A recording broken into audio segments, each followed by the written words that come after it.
Imagine the total destruction of a future dynasty, the catastrophic end of a king's destiny, and the permanent stain of innocent blood on a man's hands, all averted by a single conversation. Have you ever considered that the biggest crises in history weren't solved by massive armies or political power, but by the quiet courage of an unexpected person? Today, we are pulling back the curtain on one of the Bible's most overlooked heroines, a woman whose name you might forget, but whose actions saved a king and preserved a sacred lineage. Her name is Abigail, and her secret isn't just about ancient history. It's about why God specifically places the wisest people in the most toxic and dangerous situations. Get ready to discover how she prevented a massacre, saved David from himself, and why her life holds the blueprint for solving conflict in our own polarized world. Forget everything you think you know about those sweet, silent wives in the Bible. The woman we're talking about, Abigail, was a powerhouse, but she was trapped. She was stunning. Yes, but her real power was her mind, a grace and inner authority that made everyone listen. The Bible calls her sensible, but that word is too weak. Abigail had future vision. She was one of the only people who looked at the dirty runaway David and instantly recognized him as God's next king. Think of her as a grand master who could see 10 moves ahead in a game most people couldn't even start. This brilliant woman, this spiritual titan, was married to the absolute worst man imaginable, Nabal. He was ridiculously rich, a millionaire rancher controlling thousands of animals. But while his bank account was massive, his soul was utterly empty. His name isn't just a label. It literally means fool in Hebrew, and he was the perfect example of it. He was a notorious bully, cruel, stingy, and harsh, a massive ego that had become a national problem. The irony is sickening. True divine wisdom was stuck in a hellish marriage with pure human stupidity. Imagine the daily stress living with a wealthy tyrant whose explosive temper was unpredictable. Why would God allow his most strategic person to be trapped with his most destructive fool? Because that suffocating pressure cooker, that toxic marriage, was the boot camp that hardened Abigail into the fearless weapon required for the crisis. Her silent struggles weren't wasted time. They were the tough, vital training for the day. She would ride out alone against an army and save the life of a king. Every moment she dealt with Nabal's meanness was a practice drill for the moment when the future of the entire Holy Line would depend solely on her courage. The spark that lit the fuse wasn't just a refusal. It was a brutal, calculated assassination of David's character.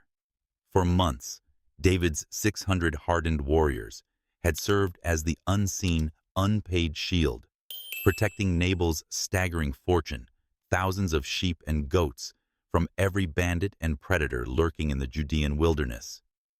When the annual shearing feast arrived, a time when generosity was law, David sent a respectful delegation requesting only a portion of the bounty they'd helped secure.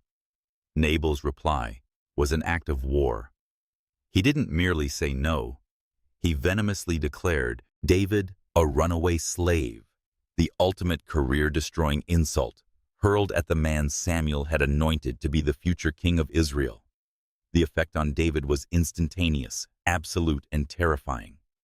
The king in waiting, the man after God's own heart, was consumed by a raw, white-hot fury. All spiritual reasoning evaporated. The insult had pierced his honor, and honor demanded blood. He screamed the command that sealed Nabal's fate. Gird on every man his sword. 400 men, the elite of his loyal followers, instantly became an unstoppable targeted army of vengeance. They weren't coming to talk. They were coming for total, indiscriminate slaughter. David swore an irreversible oath by the morning light. Not a single male belonging to Nabal would draw another breath. At that very moment, a young anonymous servant, shaking with the knowledge of certain doom, risked his own life and sprinted across the fields. He burst into the presence of Abigail, gasping out the unspeakable reality. "Mistress, the master's foolishness has summoned death. David is coming, and he swore to wipe us all from the face of the earth." The countdown to massacre had begun. The only person who could possibly stand against 400 blades, against the blind rage of a future king, was the solitary trapped woman who now held the collective fate of her entire household and Israel's destiny in her hands. The air in Nabal's estate was instantly poisoned by panic. Outside, David and his 400 vengeful men were covering ground rapidly, their blades glinting under the harsh sun, their minds fixed on utter destruction. Inside, Nabal was oblivious drunk and singing praises to his own wealth, completely deaf to the sounds of impending doom. The fate of his entire dynasty hinged on the terrified whispers of a single servant and the sharp mind of his wife. This was Abigail's moment of destiny. She didn't waste a single precious second demanding obedience from Nabal. She knew the fool was useless.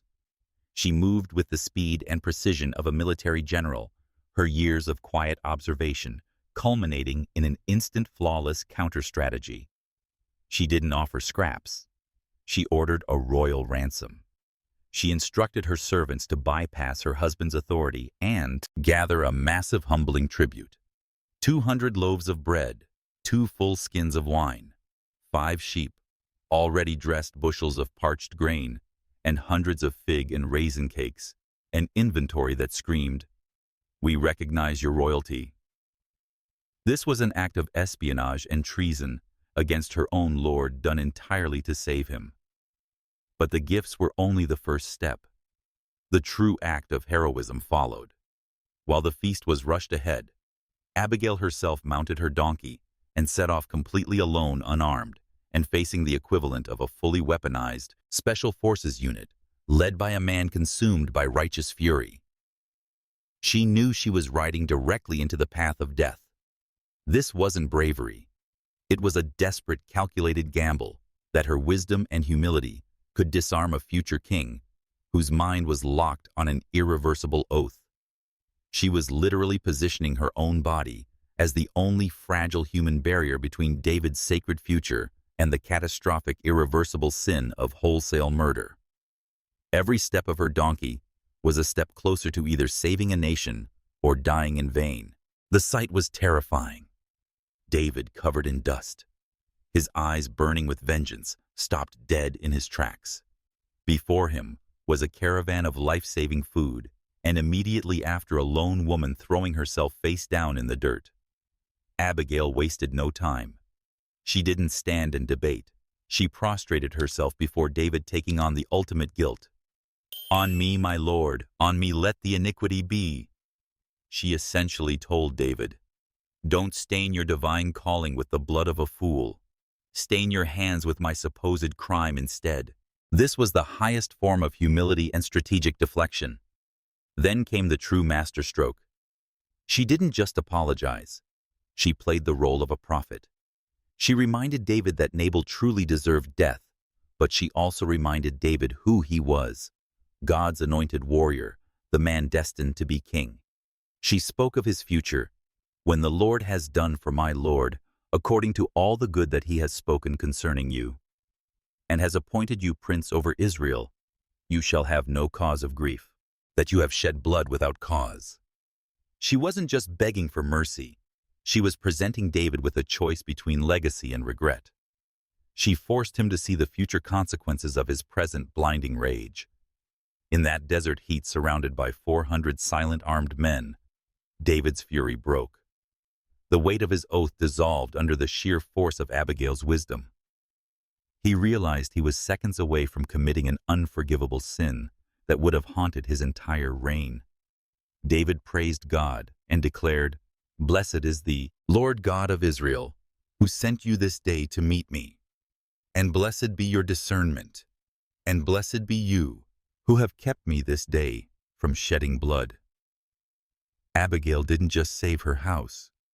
She saved David's soul and his destiny. The sun rose on Nabal's estate, but the shadow of death still lingered. Abigail, the crisis manager, had done her part, but the ultimate authority still had to speak. She returned home and found Nabal still completely obliterated by alcohol, lost in the self-congratulatory fog of his own feast, still deaf to the fact that his wife had literally purchased his life with her courage. Abigail, demonstrating her continued wisdom, waited. She let the night pass, knowing that confronting a drunk tyrant was pointless. She waited until Nabal was stone-cold sober the next morning, when his mind, such as it was, could finally process the full weight of the cosmic disaster he had unleashed. Then she told him everything. She detailed the venomous insult, the sight of David's 400 marching swords, and her own daring treasonous intervention. The effect was horrifying. The Bible records a chilling moment of divine justice. Nabal's heart died within him, and he became as a stone. This was not just a metaphor. It was a sudden, devastating physical blow, likely a cerebral hemorrhage or massive heart attack triggered by the sheer crushing terror of realizing he had faced down the future king and lost everything. The fool's life was taken by God himself. 10 days later, Nabal was dead. God had issued the ultimate non-negotiable sentence. When David heard the news, he didn't gloat. He rejoiced, but not in Nabal's death. He praised God fiercely, declaring, "Blessed be the Lord who has pleaded the cause of my reproach from the hand of Nabal and has kept his servant from wrongdoing." David saw the hand of divine intervention, and he immediately saw the reward for the woman who had saved his soul. He recognized that Abigail was not just intelligent, she possessed a royal spirit. He instantly sent messengers to ask her to be his wife. Her answer was an immediate, powerful affirmation of her destiny. She went from being the slave of the wickedest fool in Judah to the bride of the anointed king of Israel. A profound, beautiful, and complete reversal of fortune, proving that courage, wisdom, and patience never go unrewarded.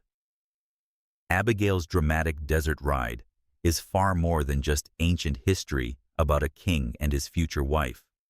It's a timeless blueprint for navigating the intense, chaotic conflicts we face today.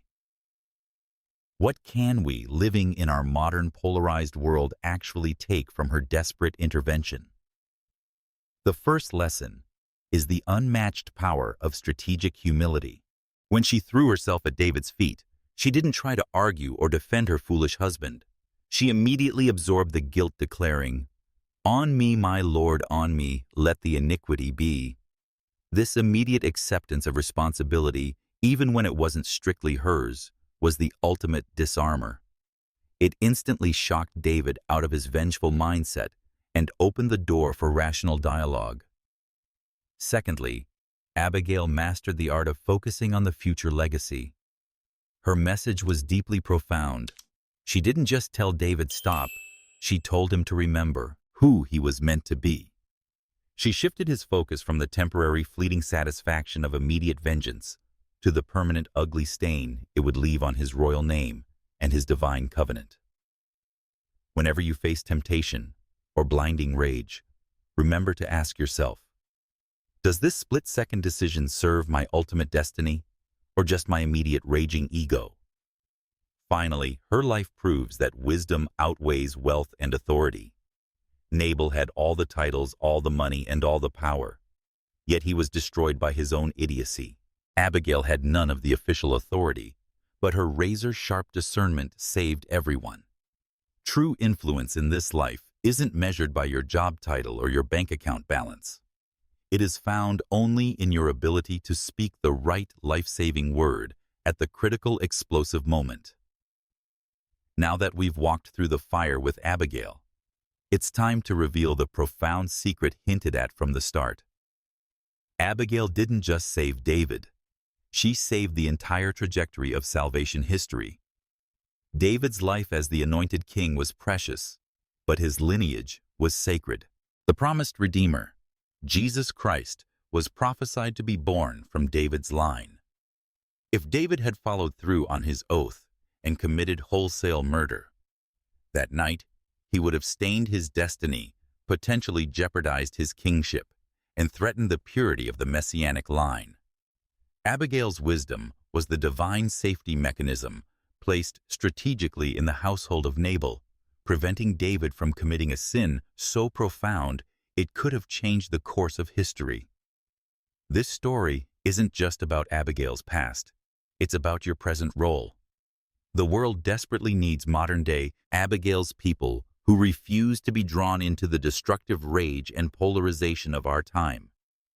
We need men and women of strategic wisdom who can stand between an insult and an annihilation, between a hasty decision and a lifetime of regret. I want you to reflect deeply on this question as you face your next conflict. Are you acting like the reckless reactionary Nabal, or are you acting with the life-saving courage and future-focused wisdom of Abigail? Choose wisely, because your next decision might not just save your reputation, it might save a destiny.